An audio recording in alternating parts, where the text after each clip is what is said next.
Bonjour, je m'appelle Raphaël Sangret. Je suis un des cofondateurs d'Inomalt avec Pascal Vien. Inomalt, c'est une micromalterie qui transforme de l'orge brassicole pour fournir l'industrie de la microbrasserie au Québec. Donc, les standards que l'agriculteur doit respecter pour nous, le premier standard numéro un, c'est le taux de germination. Le processus de maltage, c'est une germination contrôlée.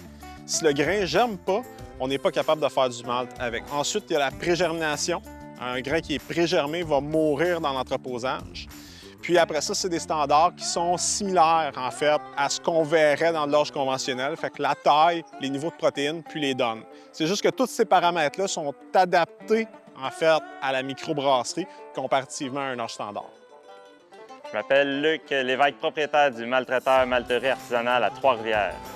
En classant le grain au niveau brassage pour le producteur, donc c'est sûr qu'il va avoir un plus-value à sa récolte. Donc si le grain passe les principaux critères de qualité que l'on recherche, il va être payé plus cher la tonne. Ça en vaut la peine en Tigidou Lailou. La qualité pour le malteur est très importante. Si on le rentre et c'est pas bon à l'entrée, donc nécessairement, le malt qu'on va sortir, ça va être un malt qui ne sera pas bon pour la qualité du brasseur. Donc, on peut toujours faire du mauvais malt avec un bon grain, mais on ne peut pas faire du bon malt avec un mauvais grain. Donc, c'est pour ça que ces standards-là doivent être respectés. La grosseur du grain est importante parce que dans la production de malt, ce qu'on cherche, c'est de l'amidon. Donc, le sucre pour permettre à la brasserie d'avoir suffisamment de bière au kilo de produit.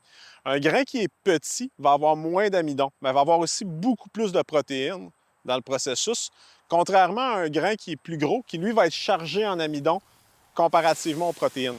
Le brasseur, lui, ce qu'il veut, c'est un grain avec de l'amidon parce que c'est ça qui permet de faire la bière. Dans le jargon, on va parler d'un 6/64e de pouce pour avoir un grain satisfaisant au minimum pour le maltage et par la suite le brassage. Le contrôle d'humidité est très important étant donné que ça va se passer à la récolte jusqu'au premier stockage. Donc, le premier stockage va être très important d'être en bas de 14 pour éviter le développement fongique ou que l'orge sur elle-même puisse chauffer et développer des mauvaises arômes dans les grains. Un grain qui est très humide va avoir tendance à prégermer puis il ne passera pas à travers l'hiver. Donc, il peut être bon à l'automne, mais il va être mauvais rendu en avril ou en mai.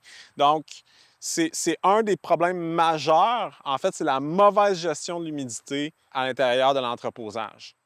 Le rôle de la ventilation dans un silo est très important, étant donné que c'est tous des petits êtres vivants qui vont dégager un peu de chaleur, un peu d'humidité et tout. Pendant les périodes où on va avoir des changements de température, la ventilation va permettre de tempérer le grain pour éviter qu'il y ait des accumulations d'humidité à l'intérieur du silo ou de la condensation qui se forme au toit.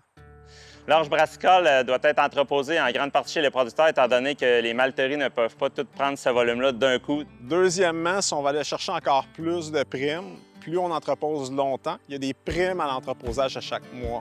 Donc, un producteur qui vendrait son grain en juillet, par exemple, à la malterie, serait payé significativement plus cher qu'un producteur qui livrerait en octobre.